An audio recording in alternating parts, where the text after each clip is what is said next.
유튜브 노음성 한국사에서 수험생활에 대한 많은 이야기부터 한국사에 대한 재밌는 이야기까지 더 많은 것들을 확인하실 수 있습니다. 구독, 좋아요, 알람 설정 부탁드립니다. 자, 그 다음에 이제 의주, 신의주야. 자, 그래서 신의주, 자, 이제 의주로 들어가도록 하겠습니다. 자, 여기는 여러분 이제부터는 한반도로 본격적으로 들어온 거야. 특히 의주, 신의주는 중요합니다. 되죠? 자, 그러면 지금부터 의주, 신의주로 가도록 할게요. 자, 시작합니다. 자, 첫 번째. 우리가 의주는 처음에 이제 수업 시작하면 첫 번째 뭐 할 때 듣냐면, 자, 선사에서, 그러니까 미송리식 토기할 때 듣죠. 미송리식 토기. 됐죠? 그러니까 이 미송리 토기 기억나? 옆에 뭐가 있어요?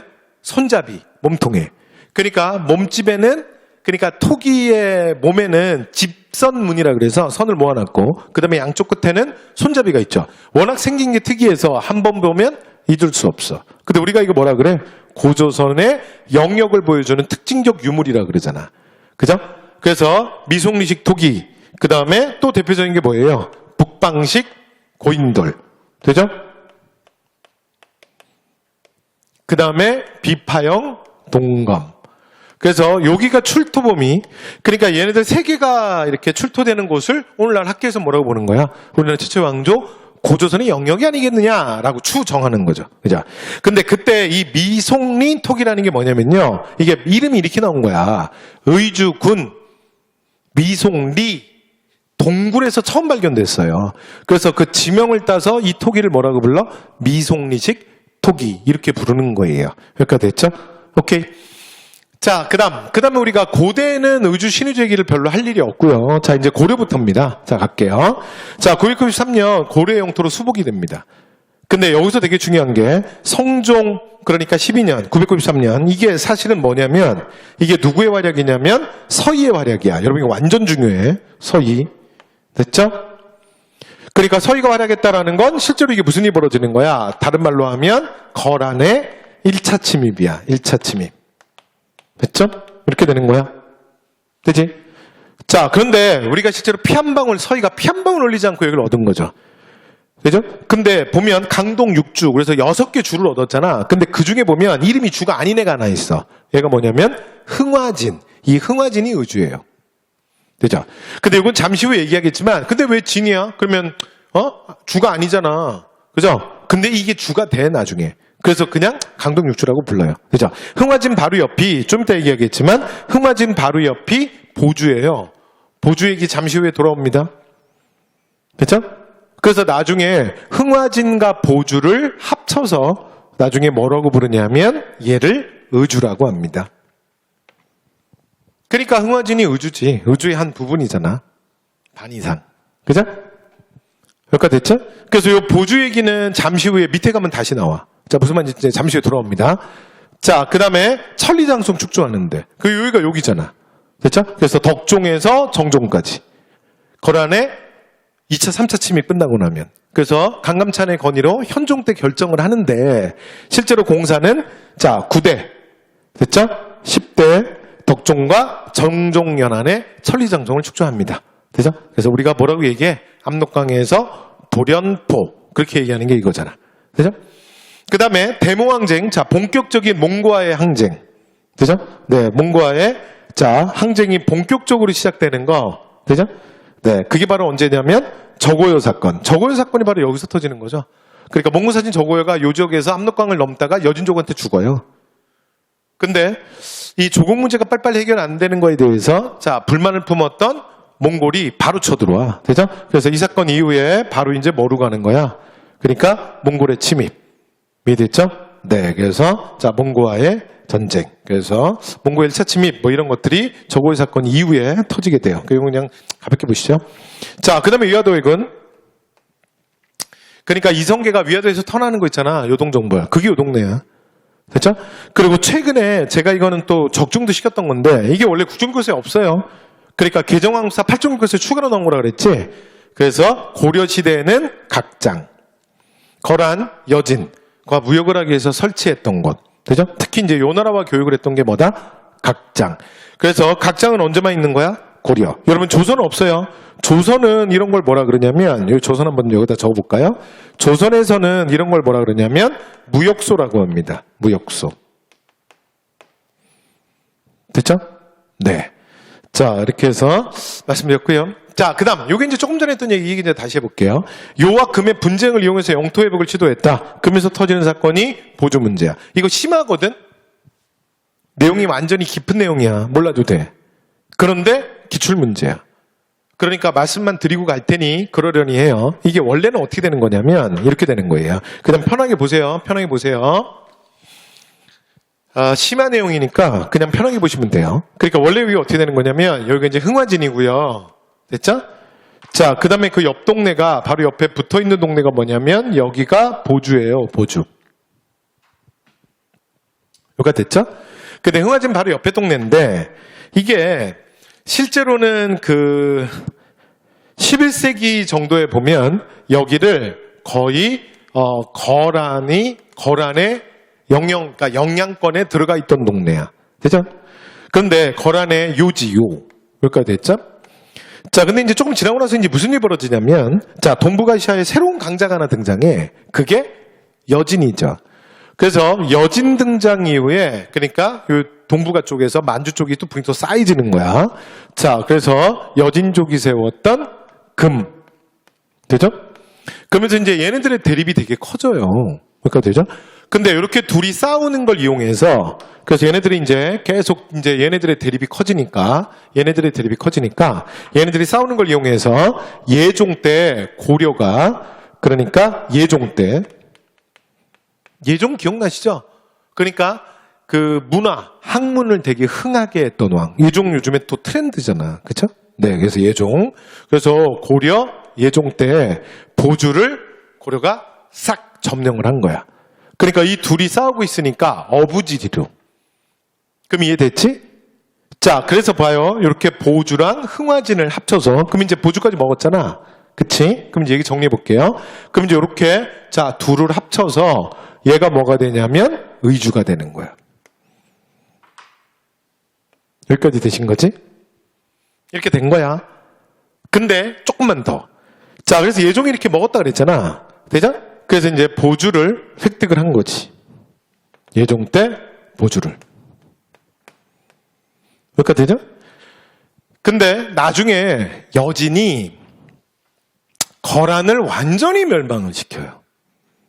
그러니까 요가 완전히 여진에 의해서 멸망당해. 자, 그러고 나면 여진이 이제 동북아의 새로운 패자가 된 거죠. 그리고 이제 시간이 누구로 지나가냐면 예종이 죽고 그 다음에 이제 누구야? 그의 아들 인종이 왕이 오른 거야. 인종. 여기까지 됐죠?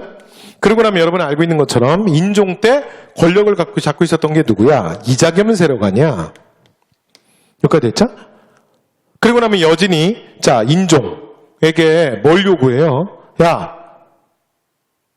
예전에는 우리가 너희들을 상국으로 섬겼는데 이제는 우리가 대국이 되지 않았냐?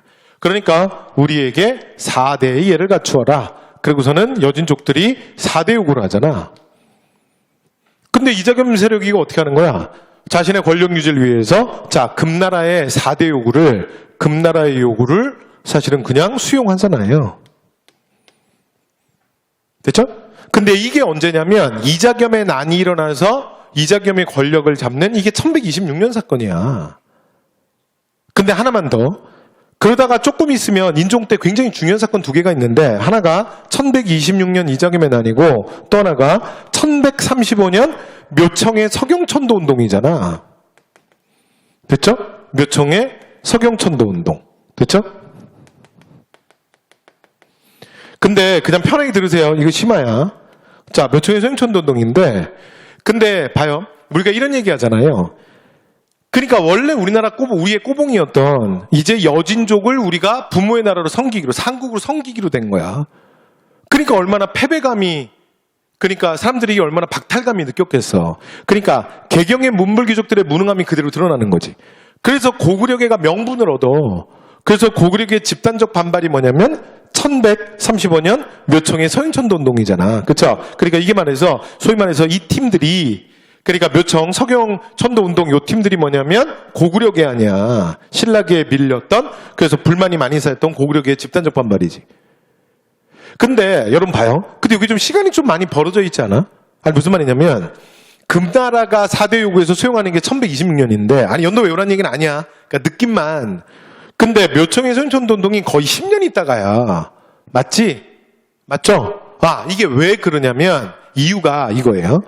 금나라가 그러니까 여진이 4대 요구를 해서 지금 인종이 들어줬잖아. 그 이제 요구를 수용했잖아. 그치? 근데 그 다음에 무슨 일이 벌어지냐면 2차로 여진이 그 다음에 또 고려에게 뭘 요구하냐면 그 다음에는 보주의 반환을 요구해요. 그러니까 처음에는 여진족이 몰랐는데 나중에 이제 이렇게 상황을 지켜보니까 야, 이 동네는 니네 고려의 땅이 아니었던 것 같아. 옛날에 보니까 거란이었던 것 같아. 근데 우리가 거란이랑 싸우는 동안 야, 이거는 니들이 불법 점령한 것 같은데? 야, 이거 니네 땅 아니잖아. 그러면서 어떻게 하냐면 여진이 보주를 우리 여진에게 내어놓아라 라고 얘기했던 거야. 근데 당시에 고려 분위기가 뭐냐면 어차피 4대 수용도 다 한 상황 아니야. 그러니까 이것도 거의 돌려줄 분위기야. 됐어요? 그래서 이 보주 반환 문제가 또 하나의 이슈가 되는 거예요. 그러니까 금나라의 4대 요구 수용 이후에. 그래서 이건 이후의 사건이야. 이해가 됐어요? 그래서 요 과정에서 사실은 고구려계가 더 명분을 얻는 거예요. 그래서 이 보주의 반환, 그리고 고려 정부는 고려를 보주를 돌려주려고 하거든. 그런 상황에서 터지는 사건이 묘청의 서경천도 운동이에요. 그죠? 네, 그래서 그냥 들어만 두시면 될 것 같아요. 요건 심합니다, 심화. 그죠? 그러려니 하세요. 자, 이렇게 해서 말씀 다 드렸습니다. 자, 다 이해했어요? 됐지요? 오케이. 자, 그 다음에 이제 조선 갑니다. 조선. 자, 조선은 정묘란. 자, 정묘란은, 자, 정옥립이 의주에서 의병을 일으켜요. 근데 잠깐만, 이거 PT 잘못된 것 같다. 뭐 하나 빠진 것 같은디? 자, 여러분, 제가 확인해 볼게요. 여러분 교재도 빠졌나? 여러분 프린트는 있어, 없어? 그러니까, 정묘란 때 1인 말고, 그 다음에 정봉수. 없어요? 여러분 프린트에? 넣었는데? 이상하다. 그래서 정봉수도 있어요. 용골산성. 되죠? 네. 요거 하나 추가해 주시고. 정묘란 때 1입. 되죠? 근데 요 지역이야, 요 지역. 되죠? 그래서 정봉수는 그냥 참고로 이름만 한번. 네. 철산 용골산성에서. 됐죠? 정묘란 때 의병장의 대표적인 서북계가 2명이잖아. 그죠? 자, 그 다음에 병자호란. 자, 조선 병자호란 갑니다. 자, 여러분, 병자호란 때는 임경업이 지켰던 백마산. 여러분, 병자호란 때, 임경업에, 그러니까 백마산성이 무너진 적은 없어요. 되죠? 네, 그래서, 자, 임경업의 백마산성. 되죠? 이 백마산성이 어디야? 의주야. 여기가 되지. 네, 그래서 기억하시고. 자, 그 다음. 얘가 왜 여기 와 있죠? 그래서 여기 위인데 뭔가 PT가 지금 밀렸나 보다. 네, 그래서 프린트가 뭐 밀렸나 본데. 자, 그래서 요거 위에야, 위에. 됐죠? 정봉수는 정묘호란이지, 정묘호란. 되죠? 병자호란이 아니라. 그래서 그거 체크하시고. 자, 그 다음에 홍경래난 때 하나만 더. 여러분 반란 사건은 이제 지역을 내가 꼭 기억해달라 그러잖아. 아까 홍경래난 얘기했죠?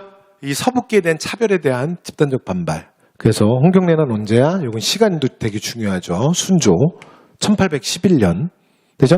정조 죽고 나서 10년 있다가 터지는 사건이야. 되죠? 자, 홍경래난인데 이게 어디서 일어나냐면 가산. 그래서 가산에서 일어나서 청천강 이북을 장악해요. 청천강 이북. 됐죠? 아까 청천강 기억나지? 청천강. 그러니까 대동강 쪽을 점령했다. 평양을 점령했다. 무조건 틀리는 거야. 아까 우리 지명에서도 봤잖아. 근데 청천강 이북 지역 중에서 유일하게 점령당하지 않은 몇 개 지역이 있는데 대표적인 데가 의주야.